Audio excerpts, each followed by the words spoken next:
Yeah. Good evening, everyone. We're happy to meet for this 40-second session of Talking Films online. Today, we are having a discussion on Stanley Kubrick's film Dr. Strangelove, or Why I Stopped Worrying and Loving the Bomb. I think that's the full title. First of all, thanks to Gawtham Jyothsna for making this film available to us, suggesting it. It's also one of the films that is, I think, hard to come by. It's at least not available on the usual OTT platforms. So thanks, Gautam, for suggesting it and also for making the film available. Gautam will be initiating the discussion. Dr. Gautham Jyothsna teaches English literature at Besant Women's Degree College in Mangalore. He's also a screenwriter. He's the screenwriter for this upcoming Kannada film called Maricha. His doctoral research titled Notions of Reality in the Films of Stanley Kubrick, which I also had the good fortune to read, attempts to bring out Kubrick's perception of society under the constant shadow of nuclear annihilation and how it affected rational minds, while also very briefly focusing on issues. I think we have seen this of Red Scare, communist phobia, CIA's secret covert operation as explored in the films of Kubrick. His thesis attempts to depict the evolution of American fascism even after the fall of the Nazi regime. So we are very happy, Gautam, to have you with us and really look forward to your presentation and the discussion that will follow this evening. Over to you, Gautam. Thank you, ma'am. It's really a pleasure. Hi, well, good evening. I'll be speaking on the film Dr. Strangelove. I'll try to introduce the movie. Later, all of us can have a discussion on that. Well, the film Dr. Strangelove was released in the early 60s when the effects of the Cold War between America and Soviet Union were beginning to show its effect on society. The threats of communist invasion had created paranoia in the United States, which came to know as the Red Scare. Federal employees were analyzed in order to investigate whether they were really loyal towards the government of the United States. US Senator Joseph McCarthy ordered the investigation in order to expose the alleged communist infiltration of the government and the Hollywood film industry.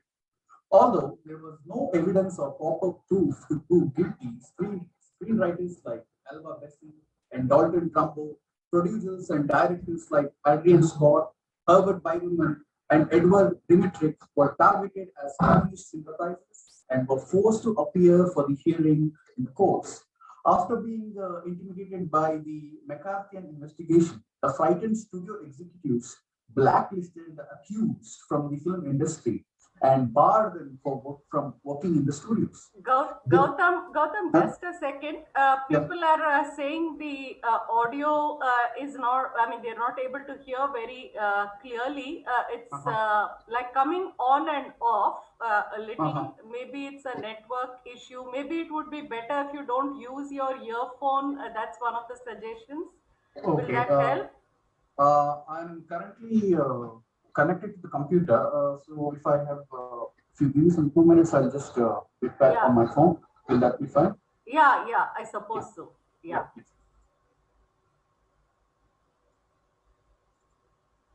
Unless you want to screen share, you want to show something. Otherwise, the phone should be fine. Oh, okay.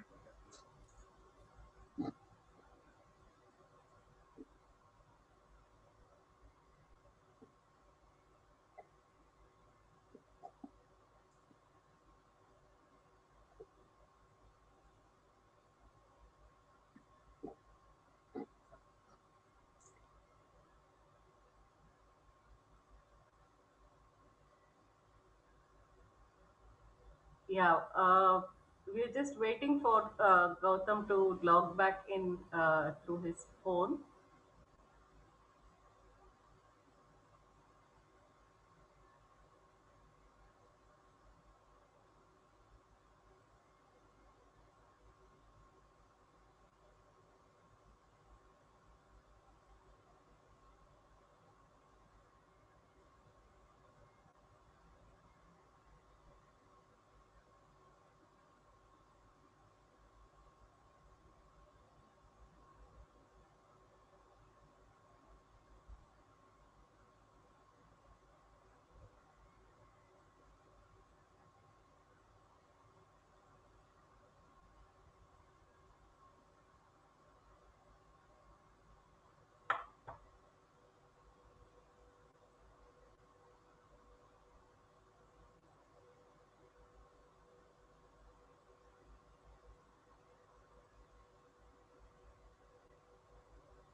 Yeah.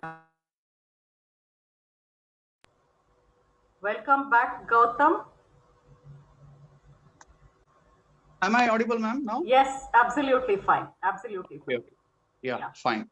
So should I start over from the beginning? Should I start from the Yeah. beginning? Yes, Oh, okay. please. Yes, Yeah. please. Yes, Yeah. ma'am. Hi. Good evening. It's been a pleasure. I'm happy to be here. I'll be speaking on the film Doctor Strangelove, directed by Stanley Kubrick. I'll be introducing the film later. There shall be a discussion. Well, the film Doctor Strangelove was released in the early 60s when the effects of the Cold War between America and Soviet Union were beginning to show its effects on society. The threats of communist invasion had created paranoia in the United States, which came to know as the Red Scare. Federal employees were analyzed in order to investigate whether they were really loyal towards the government of the United States. US Senator Joseph McCarthy ordered the investigation in order to expose the alleged communist infiltration of the government and the Hollywood film industry.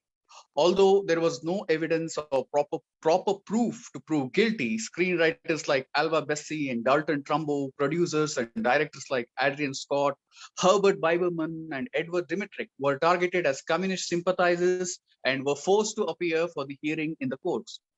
After being intimidated by the McCarthyian investigation, the frightened studio executives blacklisted the accused from the film industry and barred them from working in the studios. This endangered concepts such as freedom of speech and freedom of expression. FBI Director J. Edgar Hoover was quick to equate any kind of protest with communist subversion, including the civil rights demonstrations led by Martin Luther King the Jr. Hoover labeled King as a communist and covertly worked to intimidate and discredit the civil rights leader. This was a period when intense fear over an attack by the Soviets and the anti communist propaganda was at its peak in America. The fear of communist sympathizers residing in America and actively working as spies had created a new threat to the security of the United States. This paranoia was created by the phobia of the communist invasion. During the Second World War, the USSR had successfully carried out espionage activities while making use of the US citizens who had a kind of soft corner for the communism. But President Harry Truman's executive order made it mandatory for all the federal employees to be analyzed so that their loyalty towards the state and government could be proven, and McCarthy's probe into the personal conviction and artistic choices of individuals who are part of art and films exposed, well, this particular attitude exposed the double standards of the authorities in America. Truman's loyalty program was a startling development for a country that prized the concept of personal liberty and freedom of political organizations. This duality of policy practiced during the Cold War gave birth to absurd reasoning, and that fascinated Stanley Kubrick, who, like writer Albert Camus, believed in the existence of absurdity amidst human society. In 1949, when the Soviet Union successfully demonstrated the nuclear bomb test, the fear of a nuclear bomb holocaust became an immediate threat to humanity. Russia began to appear as a center of fear and mass destruction as the US authorities immersed themselves in counterattacking the severe threat of nuclear annihilation. But in reality, the fear existing in the mind, the fear which was excessively focused on the communist attack, became the actual enemy of America as the government was eager to develop its own nuclear bomb to stay ahead in the arms race. This competition for superiority between the world's two superpowers, Russia and America, created a real threat to the world after the Second World War. Both of the states paid greater attention to developing mass destructive weapons in order to dominate the world. This gave rise to a paradoxical situation where the governments from both the sides concentrated on inventing powerful nuclear bombs in order to keep their territory safe. Well, since 1958, Kubrick was becoming obsessed with the subject of nuclear war. His preoccupations gradually made him create the satire, Dr. Strangelove, or How I Stopped Worrying and Started Loving Bombs. And in fact, the film boldly depicted the height of absurd paranoia revolving around the infiltration of the infiltration of the Soviet communist. Since he was part of the age that had witnessed the disastrous Second World War, which ended in the demonstration of nuclear bombs, Kubrick had his own fears of such annihilations. In the 50s, when the heat of Cold War was beginning to be felt, Kubrick was living in New York, a city which he felt was under the perpetual threat of nuclear attacks. His fears, anxieties, and the absurd as well as paradoxical notion associated with the nuclear holocaust brought him to the book Red Alert, a novel which deals with psychotic general who orders his troop of B-52 bombers to launch a nuclear attack inside the Soviet Union. The novel was written by Peter George, a Royal Air Force navigator, as well as a British intelligence agent. Initially, Kubrick decided to stay with the original ideas of the source material, but had troubles while writing the screenplay. He felt that his intentions of making a serious film on nuclear annihilation were not clearly being communicated. Let me quote what Kubrick had said. I started work on the screenplay with every intention of making the film a serious treatment of the problem of accidental nuclear war. As I as I kept trying to imagine the way in which things would really happen, ideas kept ideas kept coming to me. I kept saying to myself, I can't do this. People will laugh. But after a month or so, I began to realize that all things was throwing out there, the things, all the things that I was throwing out there, the things were most truthful. After all, what could be more absurd than very idea of two mega powers willing to wipe out all human life because of an accident spiced up by political difference that will seem as meaningless to people uh, 100 years from now as the theological conflicts of the Middle Ages appear to us today. Stanley Kubrick, a biography, page number 230. Well, this realization brought Kubrick close to reality. He came to understand that he was dealing the subject of nuclear annihilation in the wrong way. He strongly felt that the sheer absurdity behind one's exhibition of power and domination through such mass destructive weapon and the paradox behind the justification of using nuclear weapons against the communists to maintain peace and security in one's homeland could best be conveyed through a satire. He finally made up his mind. Now I'm going to quote Kubrick again. The only way to tell the story was as a black comedy, or better, a nightmare comedy, where the things you laugh at most are really the heart of the paradoxical posture that make a nuclear war possible. Stanley Kubrick, a biography, page number 230. Well, Stanley Kubrick was a big fan of Charles Chaplin, and in the vein of Charles Chaplin's classic, The Great Dictator, where he attacked Adolf Hitler in a very funny way, decided to make Dr. Strangelove a satire so that he would have enough opportunity to depict a dangerous and powerful military authority having total control over nuclear weapons. An extremely paranoid mind obsessed with the communist infiltration could, could go to any extreme measure to begin a nuclear war with the Russians, which would result in erasing the lives of billions on Earth for centuries. In the film, Kubrick created situations in which a madman in the highest power could authorize such an attack. Kubrick associated madness with power and focused on the dangerous outcome of such a fatal combination. Kubrick was very much aware of how powerful men during the post-World War were excessively preoccupied with total power. Kubrick wanted to juxtapose this obsession of men with power with their deeply rooted psychological fears, which was the fundamental reason for such violent outbreaks. In the chapter titled The Bomb, the tragedy of a small man, appearing in the book The Untold History of United States, the writer Oliver Stone and Peter Kuznick reveal how Harry Truman, who became the president of the United States in 1945, had a difficult childhood in which he had to struggle to win his father's approval. I am I'm quoting from the book. And he, Harry Truman, and he was forced to wear cock bottle thick glasses so he could not play sports or roughhouse who picked on and bullied him. To tell the truth, I was kind of a sissy, Truman himself remembers. This trauma, I unquote, this trauma and psychological pressure influenced Truman to make very bold and unnecessarily cruel decisions to prove that he was not a sissy or a coward, but a very strong man.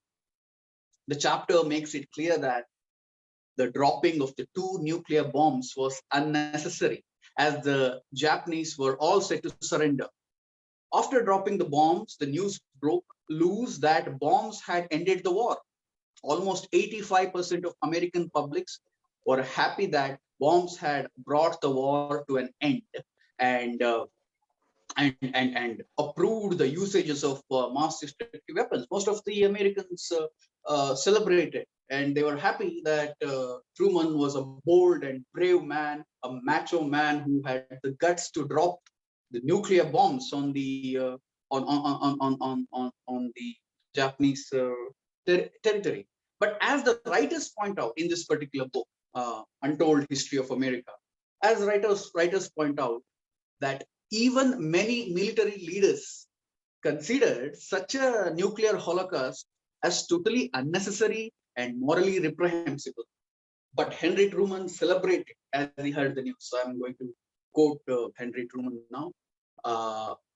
Truman, I mean, I'm not, I'm quoting the lines from the book in which this particular chapter appeared, Untold History of America.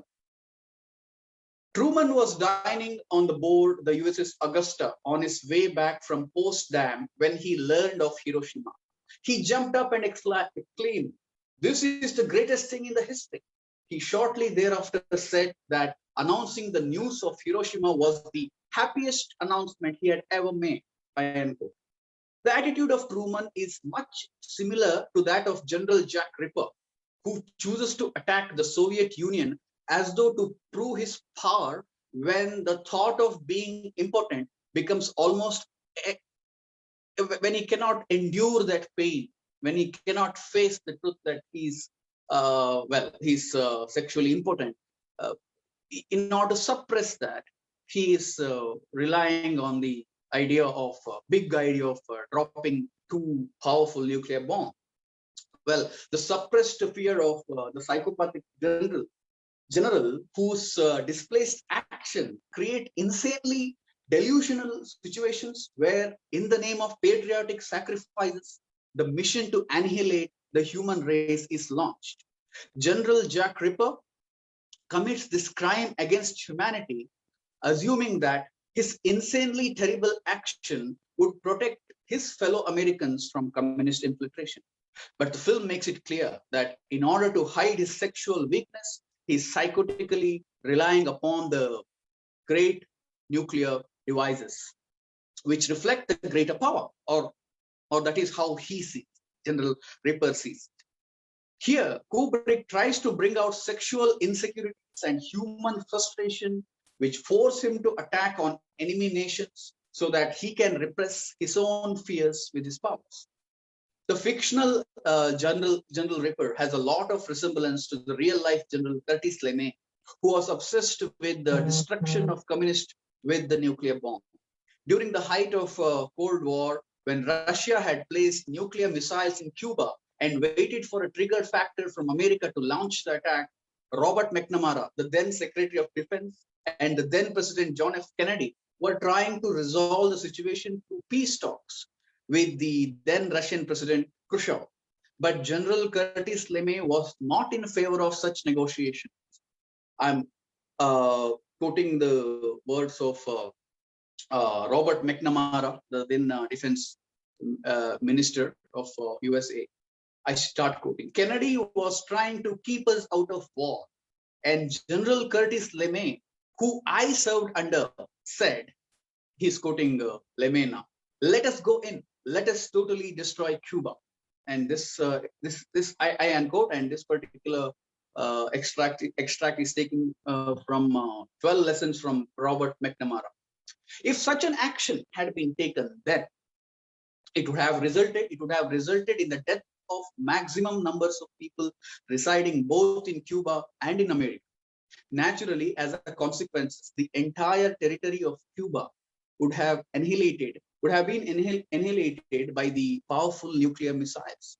In the words of McNamara, I quote again, I want to say, and this is very important, at the end, we lucked out.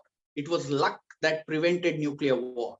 Rational individuals came that close to total destruction of their society. I unquote. Even though at the end of the day, the American President Kennedy and his Russian counterpart Khrushchev were happy that the issues of nuclear annihilation were resolved peacefully, Curtis LeMay was disappointed. McNamara recalls his reaction to this victory of peace. I'm quoting again McNamara's words. And you know what LeMay said? And he's quoting LeMay now, Curtis LeMay. One, hell, lost. We should go in and wipe them out today. I unquote. LeMay believed ultimately we would confront these people with nuclear weapons, and by God, we better do it. We have greater superiority. We would confront these people with nuclear weapons. This yearning for mass destruction through violent attacks of nuclear bombs was reflected in the character of General Ripper. In order to stroke his sense of power, he would not hesitate to push the button of mass destruction. When Lieutenant Mandrake tries to stop him from such an act of lunacy, soon after the general has given command for nuclear air attacks, he retorts very strongly. As stated before, the general, under the spell of delusional disorder, completely negates the truth and strongly believes that the Russians are the sole reason for his sexual impotency. This dangerous psychological state, where a person firmly refuses to accept the truth of his own weakness and fragile condition, causes a state of anarchy wherein human beings with state of mind indulge in terrible acts of violence. It leads to the death of countless innocents. Sigmund Freud believed that dreams are a secret safety valve for human beings from which the unconscious mind attempts to explore repressed fears and desires into the conscious mind. Even though these fears and desires are heavily censored and are forced to appear in a disguised form, still they manage to slip into the conscious mind as symbols, subtly representing repressed whims and unfulfilled wills. The mind of General Ripper works in similar fashion. He has this great desire to earn total power over the Soviets so that he can forget the fact that he is sexually impotent. The idea of sexual impotence here is yet again implicated by Kubrick as a symbol which represent the American generals' obsession to indulge in violent outbursts against their enemies during the Second World War in the name of patriotism and national interest. But in reality, they are just engaging themselves in acts of violence and destruction, just like the Nazi reign, which they proposed to stop. In the book, The Untold History of America, Oliver Stone and Peter Kuznick observe, I quote, in 1948, Lieutenant General Curtis LeMay, the mastermind of the United States terror bombing of Japan, took charge of SAC and set them out to turn it into a first-rate fighting force, one that would be ready to battle against the Soviets at a moment's notice. We are at war now, he declared. When fighting began, he intended to simply overwhelm Soviet defenses, dropping 133 atomic bombs on 70 cities, knocking out 40% of Soviet industry and killing 2.7 million people. The SAC emergency war plan he designed called for delivery of the entire stockpile in a single massive attack. I unquote. So from this particular quote, one can discern the violent mental state of General LeMay during the post-World War. Kubrick wanted to emphasize on the deluded state of man when given extraordinary power. Similarly, Dr. Strangelove, German scientist who happens to be a cripple bound to a wheelchair, reflects the buried mindset of Nazis in the American government during the Cold War period. In order to emphasize on this idea, Kubrick creates the character of Dr. Strangelove, who does not appear in the source material of the novel Red Alert. As mentioned above, Dr. Strangelove is a former Nazi German scientist now working for the President of the United States of America. It appears that Kubrick has drawn inspiration from Project Paperclip, in which full immunity and asylum is given to German scientists in exchange for their intelligence and service. Dr. Strangelove is in a wheelchair. He's a cripple. His crippled state reflects that of Germany soon after the Second World War. Even though Dr. Strangelove is working for the President of the US, his mind cannot forget his working experience with Adolf Hitler. He refers to President as May Führer and desperately tries to hold on to his arm, which is trying to lapse into a Nazi salute. In short, Kubrick wants to implicate that Nazi ideology had not left Dr. Strangelove, even though he's working for the Americans. Even though he's working for for America, a seemingly democratic nation. This idea becomes much clearer in the last scene when the American president and his team inside the war room failed to recall one war plane destined to drop an atomic bomb on the territories of Russia. When the president of America is afraid that the doomsday device of Russia would go off and annihilate everything, Dr. Strangelove comes out with a plan. He suggests that only few American strong men, accompanied with the beautiful women, would take shelter in the underground, a safe place to hide after the nuclear fallout. The Nazis were interested only in the termination of the Jews, but when Dr. Strangelove is confronted with the chance of annihilating the total population of the world, the mere thought increases his sexual impulses.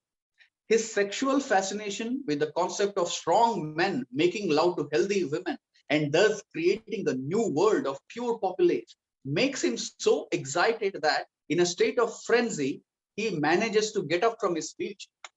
The scene suggests that Dr. Strangelove, the idea for Dr. Strangelove, the idea of termination of the entire human race gives an orgasmic experience.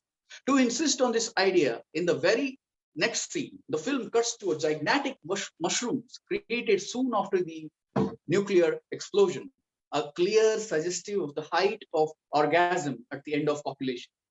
Therefore, in this film, Kubrick juxtaposes sexual obsession and insecurities with Cold War conflicts and tries to show how the war has become a plaything for the delusional preoccupation of few powerful individuals. In 1965, when the fear of hydrogen bomb was still fresh in the audience mind, Kubrick dares to show the viewers what could happen if the wrong person pushes the wrong button.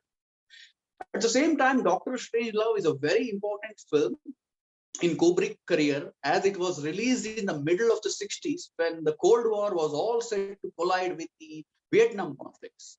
The presidents were becoming less and less capable of taking the right decision as they had become the puppets of the CIA directors and powerful military generals.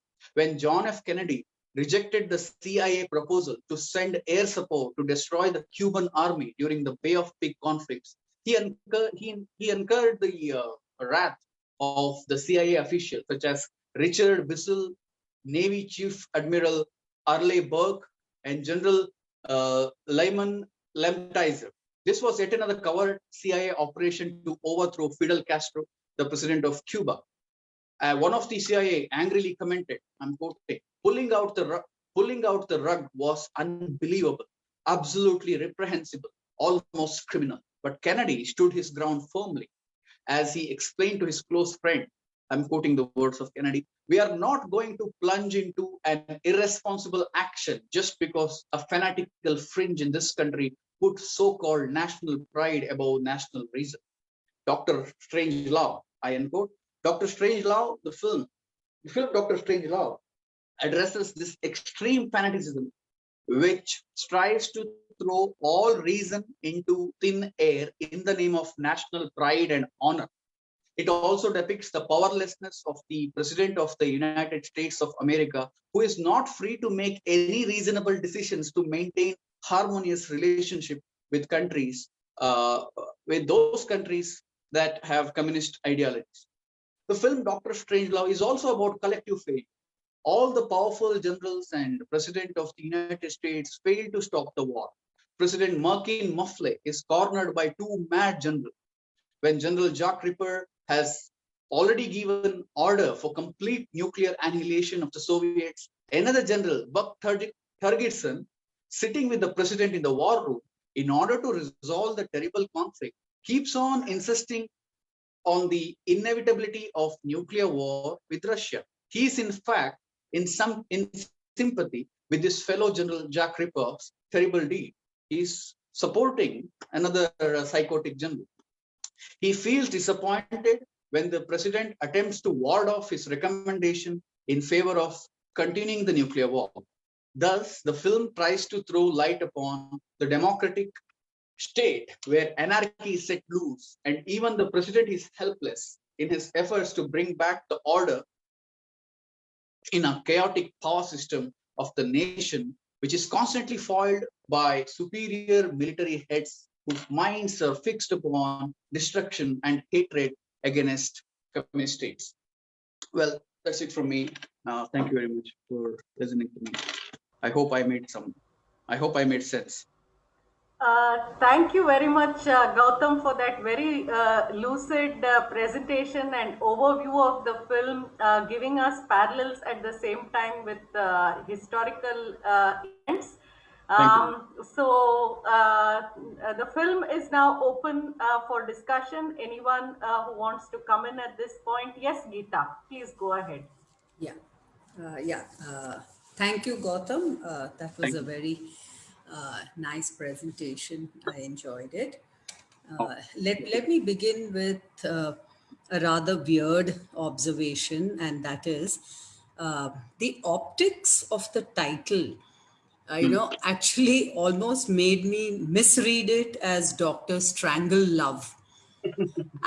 and and as I was watching the film, I realized that to some extent this the name Dr. Strangle would also suit the film, because this whole fascination with the bomb,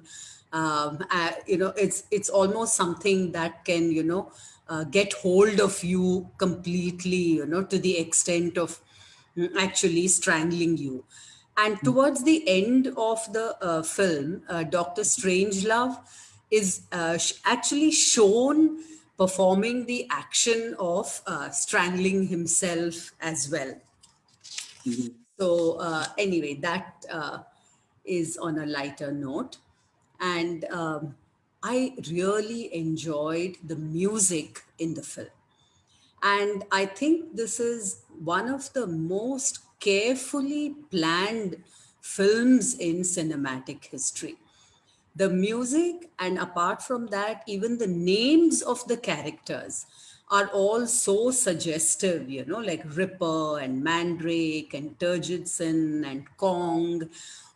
Each and every name is highly suggestive. And to go back to the music, the first song, that is used in the, and he uses all very popular songs and very beautifully, harnesses these songs to the purpose of the film. And the first, the introduction, introductory scene, which is, of course, full of sexual connotation, the refueling of the plane. And there he uses a romantic song, which is, Try a Little Tenderness, which was a very popular song in those days, sung by a singer called Otis Redding. And then he has this marching song, Johnny Comes Marching Home, which is again, like very appropriately used to show the soldiers marching.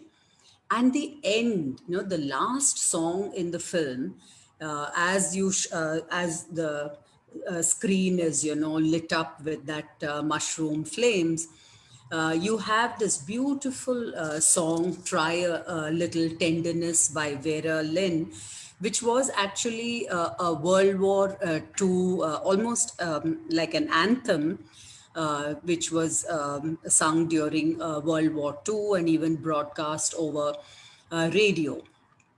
So this song, I think, is also very evocative of, uh, the hope, despite all that has happened in the film, all that is depicted in the film. It still seems to, because of this song, it still seems to carry a ray of hope and some optimism in the film, that all will be well despite all that has just happened, all that we have just witnessed. So, and I think the paradox is very beautifully used as well in the film. Everywhere you have these boards which say, "Peace is our profession." Like a motto of these that you see in all these military spaces, and we know that peace is hardly their profession. And the president's dialogue, "Gentlemen, you can't fight here, it's the war room." That's also equally ironic. So I think all these kind of devices that are used in the narrative of this film, all of them contribute towards the satire and the message in the film about ultimately the futility of war. And thank you. Thanks, Geeta, for those observations on music and the paradox. Gautam, do you want to respond to Geeta, or we'll go ahead and see if someone else has anything to say? Yeah, No, ma'am. go We ahead. shall. Yeah. Yeah. Let us go ahead. I completely agree, and I really I'm happy to hear her speaking about the music. In fact, I wanted to speak on the music as well, but it just slipped my mind. But and I completely am fine with everything that she said. Let Okay. us move ahead, ma'am. Yeah. Okay, okay, sure. Anyone else would like to come in at this point? Please unmute yourself so that I know you want to speak.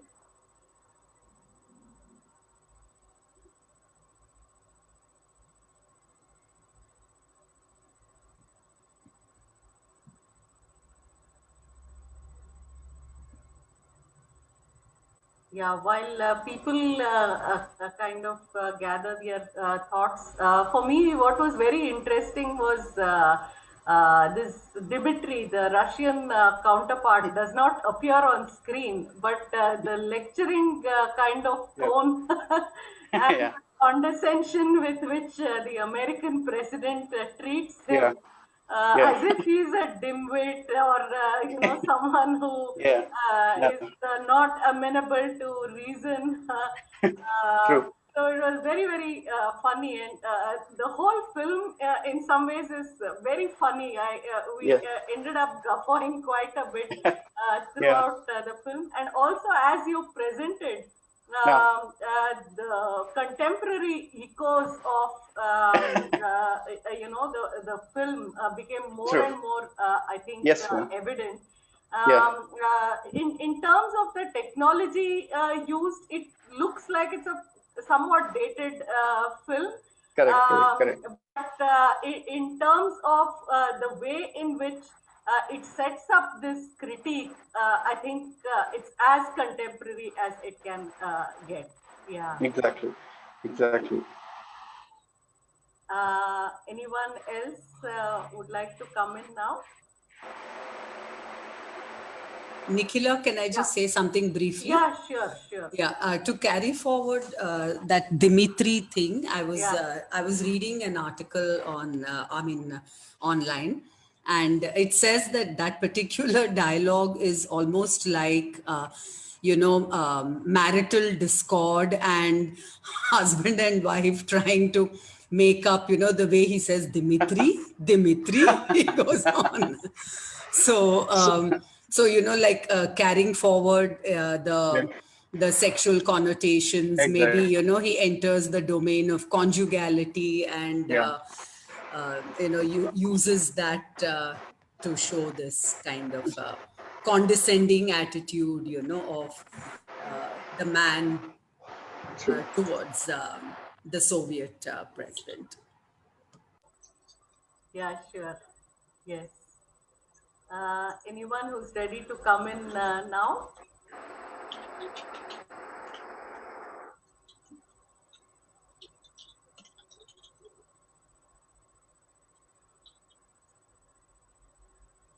Uh, any responses? People are strangely silent. Dr. Strangelove has. Yeah, yeah. Someone has unmuted? No, not yet. And Peterson has played three different roles. I know. Yeah, Yeah. So maybe what you would would be? like to say Yeah, something about that. Yeah.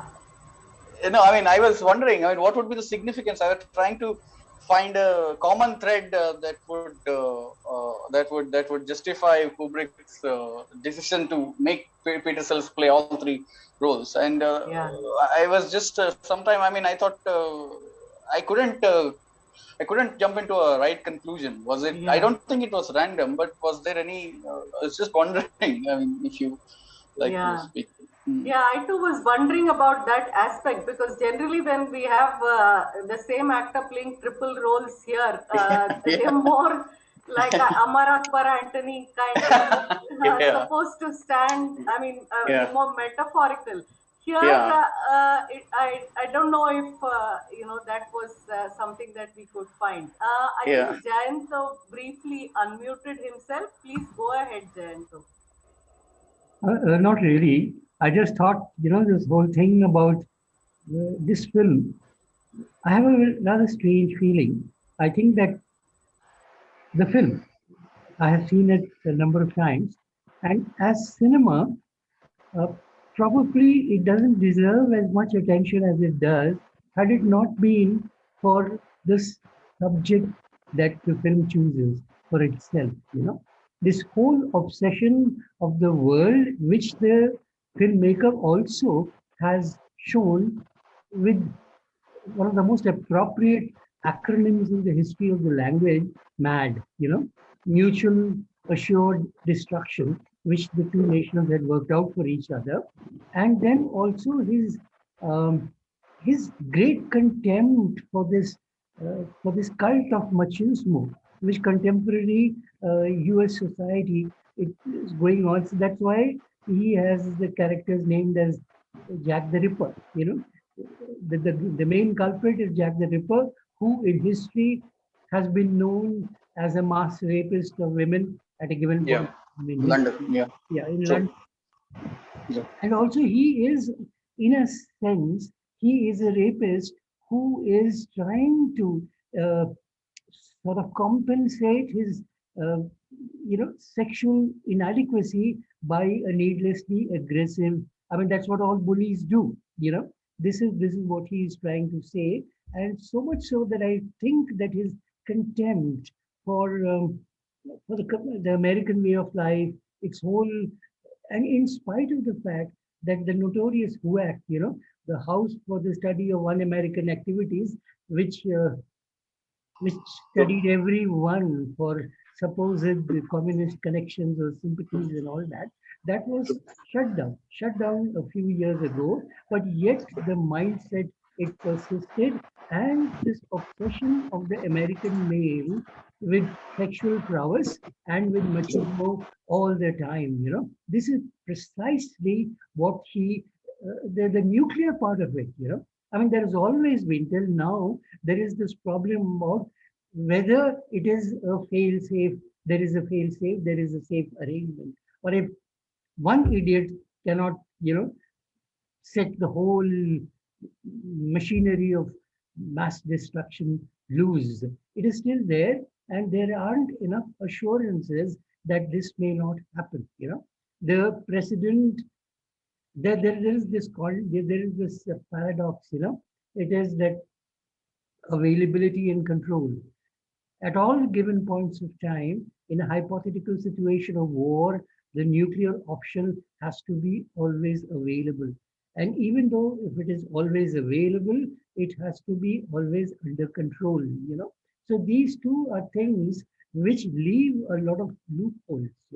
And that is why I think it's a very conscious decision to um, fill the film with phallic symbols, of the aircraft refueling in midair and that Major Kong, hanging on to that penile looking structure, going So towards the climax. and the Yeah. world's destruction. I think all that Yeah. is deliberate, but immensely tongue in cheek. This is the point that we need to understand. Otherwise, it's a satire, it's a dark comedy of a very, very superior kind. And it talks about a period in American history, in the world history, basically American history, or the history of the Cold War, when we were always at the brink of total destruction, not for any other reason, not for even ideology, but for the egos of some madmen who thought themselves as bigger than history. So this has been the kind of ideology which he wants to hit out, and the only way he thinks that he can do it effectively is through this medium of satire. And I think his final answer to Hollywood and to America as a whole was deciding to leave the place and live in England, which he thought was a much more civilized and a much more normal place. And once again, I think his choice of Peter Sellers is kind of telling. He is a kind of a foil to all those needlessly macho characters who are the Americans. That as the wing commander, Mandrake. Now, Mandrake is a name which I find fascinating at all time. It is an intoxicant, it's a soporific, it's all kinds of things. And then the US president is shown as a soft man, as a man thinking, and who will like to solve this whole nuclear disaster situation, just like a husband would like to try to solve a kind of a domestic tiff with his wife. So all these things are indicative of his tremendous disdain for a way of life which prized machismo, which prized, you know, male sexuality as a kind of a um, you know as a kind of a flag which people sort of you know waved all the time, and also this tendency in the military man of a particular kind, particularly in the US, who would want to play God once in a while. So it's an excellent satire. But I mean, this whole use of the black and white at that point of time is to create a kind of a noir sensibility, but it's only an attempt. It's only a style. It is not really substantiated by the substance. And particularly these ways, these scenes of exaggerated masculinity, which is shown again and again. His character, Jack the Ripper, and the other chap is called Turgidson for, I mean, very, very apparent reasons. And even that thing with the cheroot, with the this thing, um, also I think has a suggestion of a slight suggestion of the Cuban Missile Crisis, because in all probability it's a Cuban cigar that he is smoking. And the fact that he looks so menacing is very, very important. And it is again, as lots of people have told me lots of times, it's a sexual image. So it's a combination of all these factors, but basically what probably we should keep our mind on, our eyes on, that this is a satire. This is a satire. This is not a film which tries to teach us a very, very valuable lesson. It's just making fun of things which he thinks that we should make fun of. Thank you. Thank you so much, Jayanto, for all those invaluable points. Gautam, anything to say in response? Yeah, I very much agree with what he just said, and as he rightly pointed out, phallic symbol and its existence in the film in various forms, be it bomb or the or the egos, I mean, important egos of powerful men.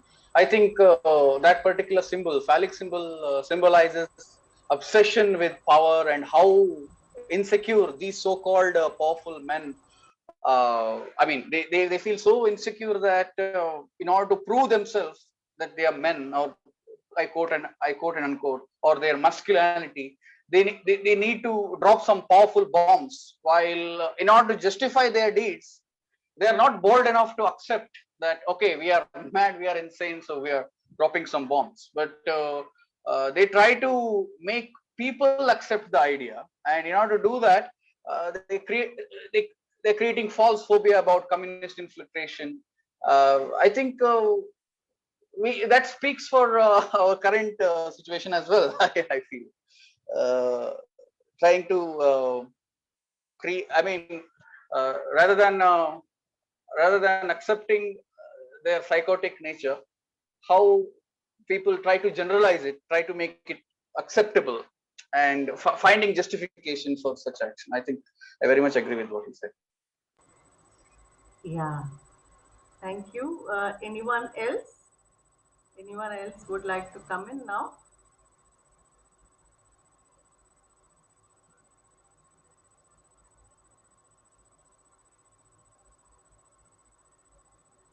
Um, Manoj, Kalpalata, Arun, Alokik, any response to the film? I would like to say something about the cinematic technique used, Yeah, please which go ahead. yeah, which I really liked. A lot of low angle camera has been used in this film to show the power equation and the domination, and also this the use of a space, the closed space, the round table. I really liked when he was focusing on one person.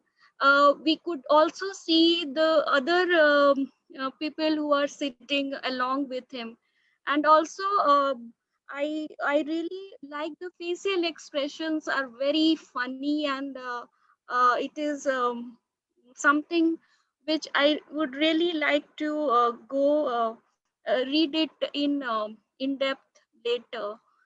So these are the only things which I would like to say today. Thank you. Okay, thank you, Kalpalata. Thank you. Anyone else? Alokik, Arun? Ma'am, I think there are numerous points already discussed, so I have nothing to add as such. Okay. But thank you for some of the perspectives that I missed during the movie, probably because I did not watch it keenly enough. But yeah, so there are two or three things that certainly Gautam has added, which Okay. enhanced my movie viewing experience altogether. Yeah, thank you. Okay, thank you. Yeah. Anyone else? Sanjay, Tarakeshwar, Sridhar, Nikhil, Rajan? Okay, Yes, can I? please go ahead. Yes, Nikhil, please go ahead. I wanted to know why Doctor Strangelove of all the Kubrick movies did you select Gautam Is it because you are interested in the Cold War politics, or Russia and America interest, or I mean the relationship, or you especially love comedy? Yeah, this is a question to you, Gautam. Yes, ma'am. Yeah. Yes, ma'am. So I think probably all the reasons that you mentioned, sir. And at the same time, I was so fascinated after watching Stanley Kubrick's The Shining. I think that is how I was introduced to the work of Kubrick. And of course, Shining was not a, I mean, it's not a really great film, but I was strangely, I found, I mean, it was entertaining.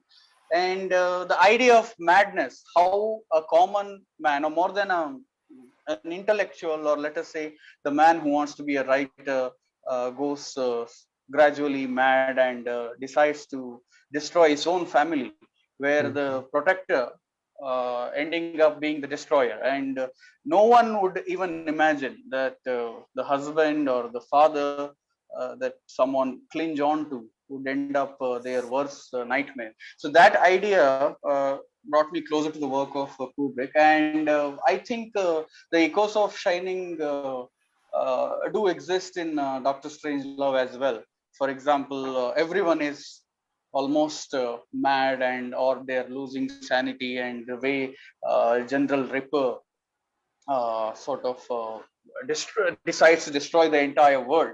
I mean, he represents army or military, something that exists to protect us, secure us. But what happens when a most powerful man pushes the wrong button?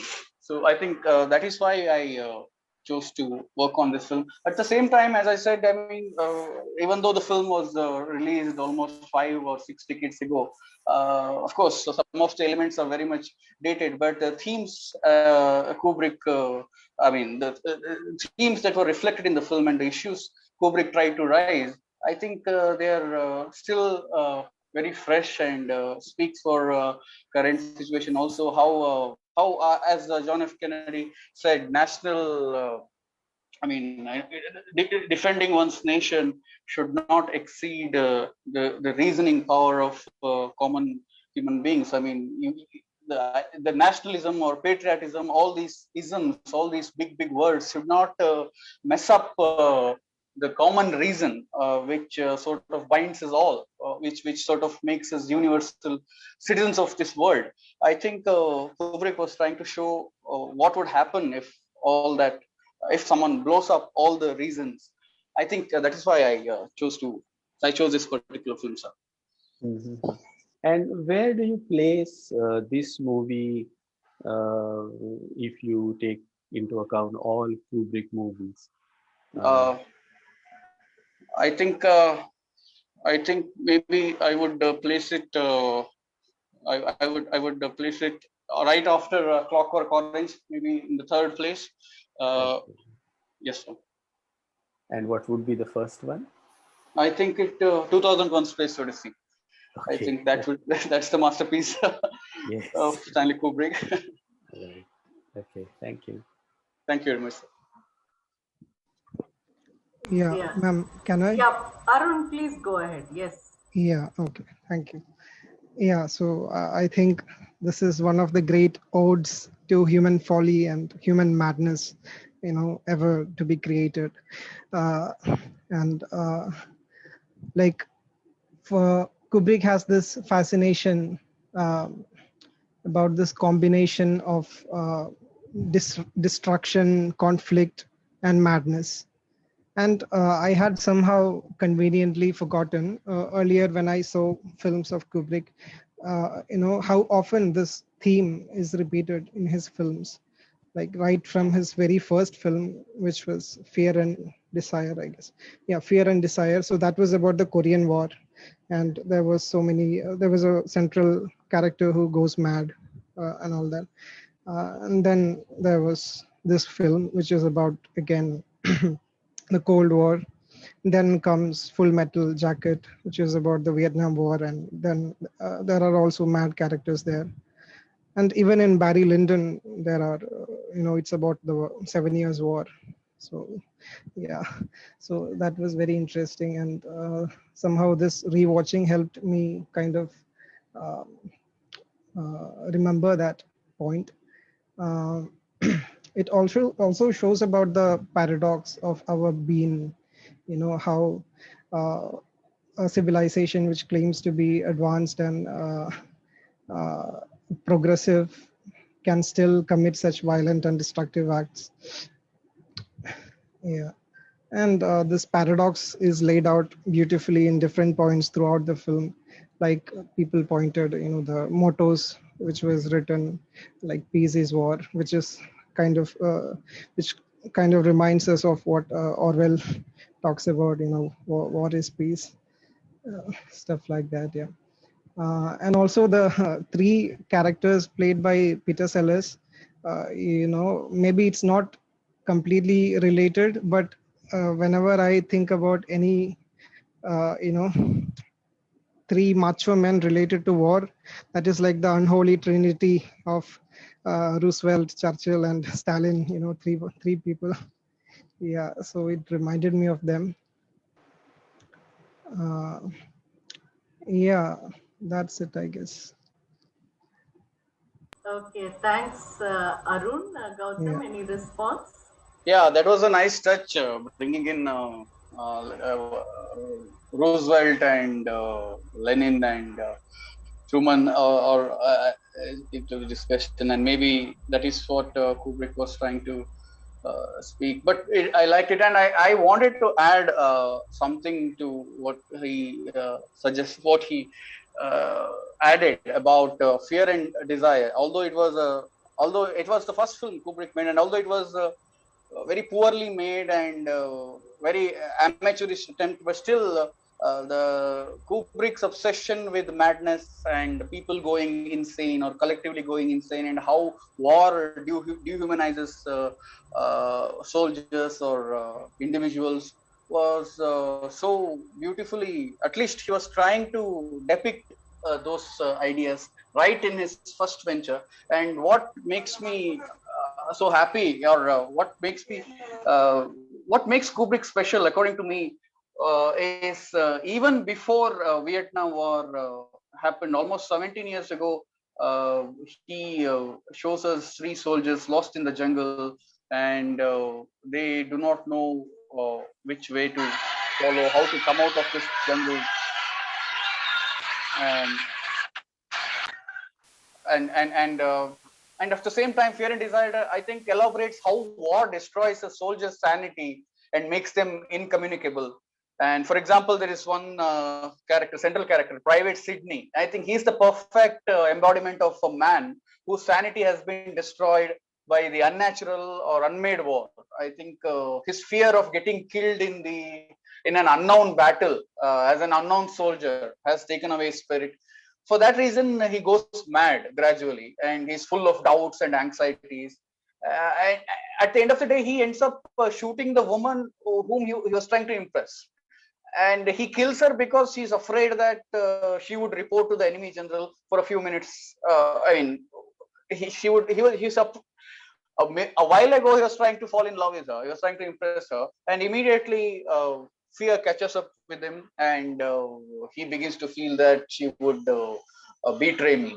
And after killing her, he's worried and seriously believes his own preposterous fears, and firmly feels that the woman who a little while ago appeared like his savior would speak against him.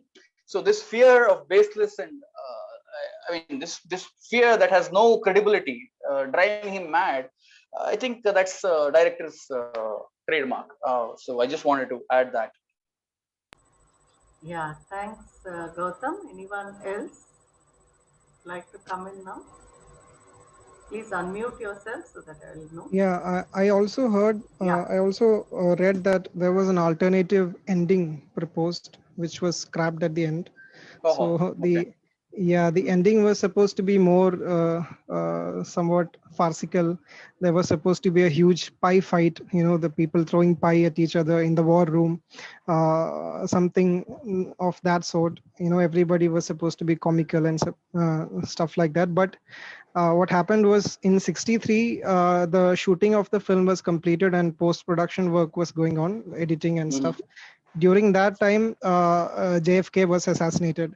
So what happened is, like, the producers feared that if any president was depicted in a comical fashion on screen, that would be, insulting to the, American people or stuff like that, and people would take offense to that.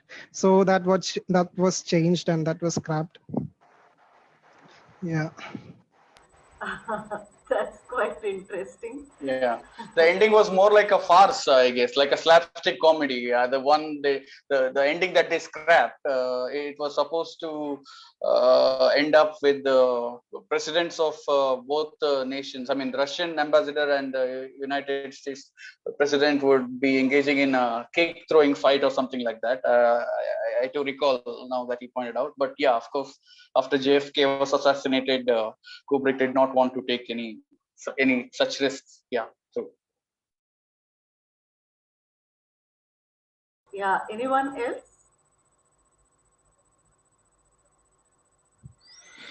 Yeah, Sanjay, Yeah, please go ahead. Yeah. well, in a certain sense, it's also a comment on the theory of nuclear deterrence. When I watched this film, I was thinking about this huge debate after 1998 Pokhran Second, and I was closely following articles in the newspapers, opinions expressed by great experts. On the one hand, I remember K. Subramaniam, presenting his support for the theory of nuclear deterrence, and that had become almost a kind of consensus in India. And people around me, they were all so flattered that, well, finally we have become nuclear power and all that, and they thought that really the nuclear deterrence works, and everywhere there were so many articles in support of nuclear deterrence. But it goes to the credit of Kanti Bajpayee. I remember he was probably one of the rarest persons. He was a professor in JNU. So we used to see him, talking constantly against the theory of nuclear deterrence, which was gaining currency those days. And he was appearing, constantly in debates and writing in the newspapers like Hindu, constantly to discredit this, theory of nuclear deterrence. So what I see in this film, like some of the reasons, some of the arguments which were given to dislodge this theory of nuclear deterrence was like one of them was that we don't know that those who possess the nuclear arms, nuclear weapons, they are rational actors. So as it happens, and by chance, as it happens in the film, that this general, he goes out of control. He is no longer under the control of the president. So the civilian authority, what if the civilian authority doesn't have the full control over this kind of situation, when any person like General Ripper, anybody apparently insane can push the nuclear button and cause massive destruction. So then there is no guarantee of that nuclear deterrence will finally will be serving the cause of the peace. And secondly, it was also that people also thought that nuclear deterrence would in some way give the coercive power to states, so that they would be able to threaten other countries to uh, so war, I mean, they by possessing nuclear weapons, they will become kind of dominant and invincible. But that didn't work. That if you see the history of 1950s, like the US, in the Vietnam War, or the USSR, even in Afghanistan. And it didn't work because these countries, even the smaller countries, they were not so scared, because they were fighting against nuclear powers. So finally we see that nuclear deterrence didn't work. And this is also a message which has been conveyed in this film, that the theory of nuclear deterrence doesn't work. The only way to stop war, the only way to stop this kind of massive destruction, is to not at all possess the nuclear weapons. So the theory of nuclear deterrence has been proved to be bogus. Thank you. Thank you very much, Sanjay Kumar, for that. Gautam, any response? No, I mean, I'm really, thank you, sir. Thank you for that. And I think I could expand my thoughts on the film after hearing your ideas on theory of nuclear deterrence. And at the same time, it brought me, it made me think of another recent incident, that is, of course, during the reign of Donald Trump, the North Korean leader was almost set to engage in a new nuclear war. So I don't know, 40 years later, the film released. The threat of nuclear invasion is still a valid threat. So yeah, so that's what brought me. I mean, that idea appeared in my mind while I was listening to his thoughts. Okay, thanks, Gautam. I'm told Geeta tells me that Colonel Manoj Yadav is with us today. Maybe he could bring in the army perspective on this debate. I now invite Colonel Manoj Yadav to share his thoughts on the film.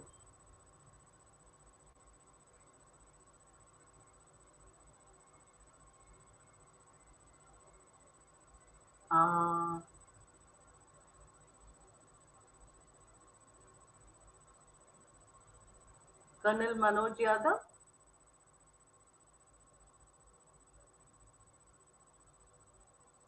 We have a student called Manoj Yadav too, so I'm not sure. Yeah. Anyone else would like to come in now?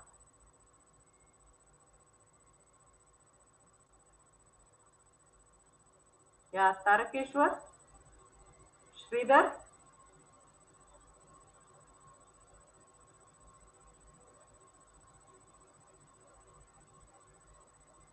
Yeah, people are shy of speaking unusually today.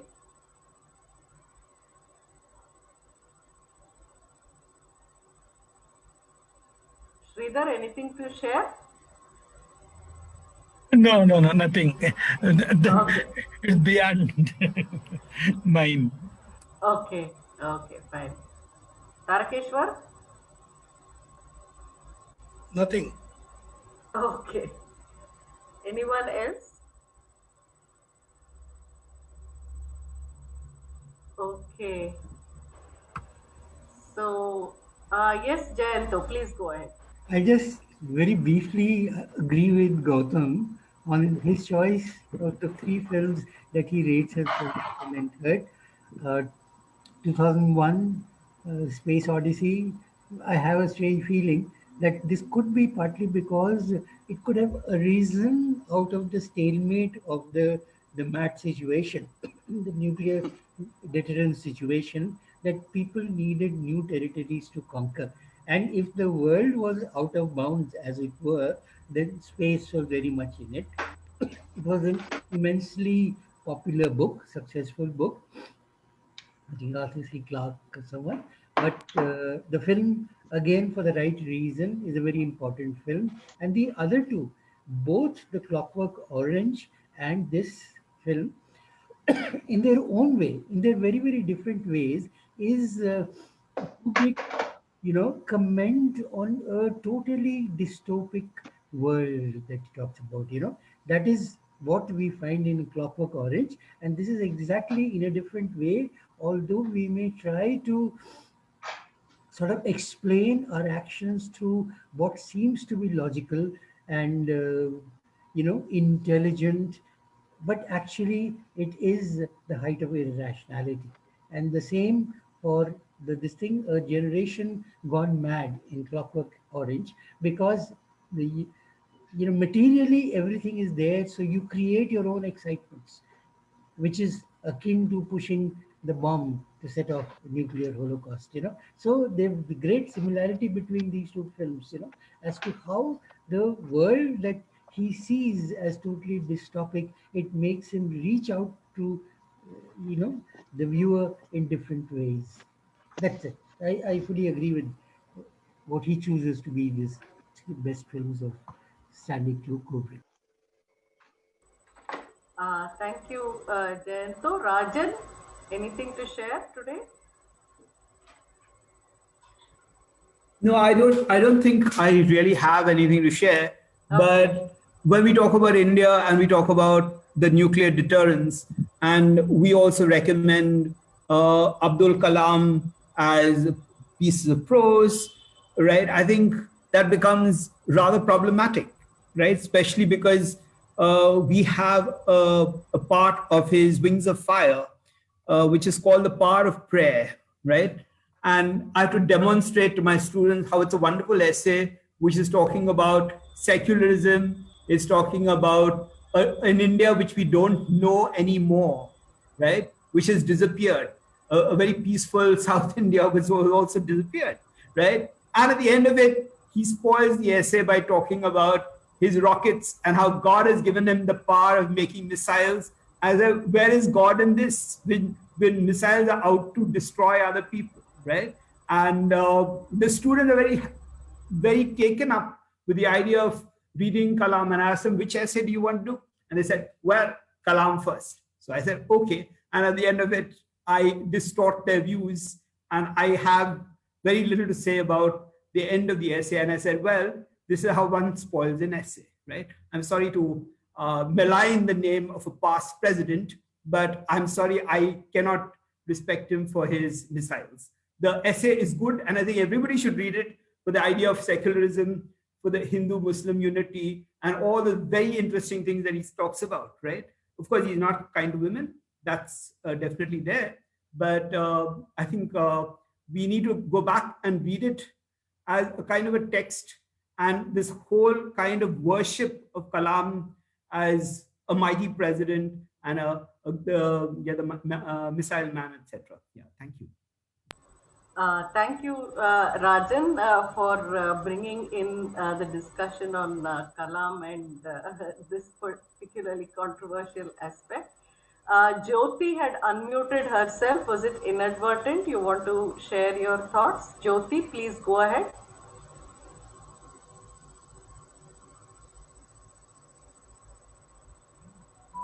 Okay. Okay, if that is it, then I think we've had a very interesting discussion on the film.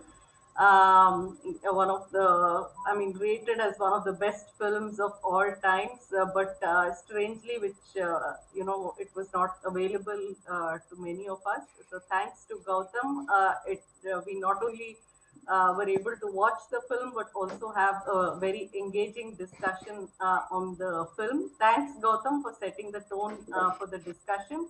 And thank you all who participated in the discussion today. Good night and have a good week. We will meet next Saturday, same time at 9 o'clock. Thank you. Good Thank night. you. Good night. Yeah. Thank you very Thank you, much. everyone. Good night. Thank you very Good much. night. Good night. Bye. Good night.